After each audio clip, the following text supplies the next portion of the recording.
দর্শক, তোফায়েল আহমেদের প্রথম নামাজের জানাজা অনুষ্ঠিত হচ্ছে ধানমন্ডির তাকওয়া মসজিদে। সেখানে আছেন আমাদের সহকর্মী শিহাব জাহিদ, সরাসরি যুক্ত হচ্ছেন তিনি। জাহিদ, প্রথম জানাজায় কারা অংশ নিয়েছেন জানাবেন, আর দ্বিতীয় জানাজা কোথায় হবে সে বিষয়ে বিস্তারিত জানাবেন।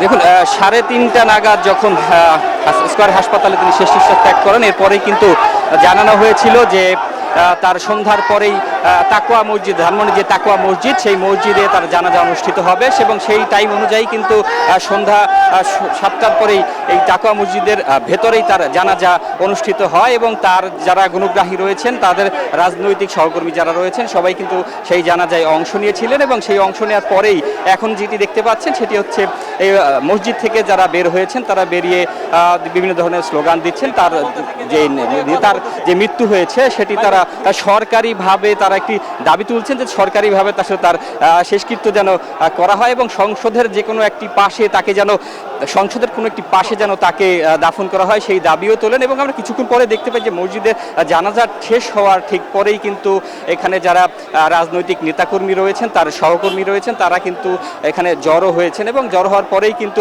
পুরো রাস্তা জুড়ে তারা বিভিন্ন রকম স্লোগান দিচ্ছেন। আসলে সেই স্লোগানের পরেই কিন্তু আমরা দেখি যে এখান থেকে উত্তপ্ত অবস্থা দেখা যাচ্ছে। আসলে তার রাজনৈতিক যে সহকর্মীরা রয়েছেন তারা বিভিন্ন সময়।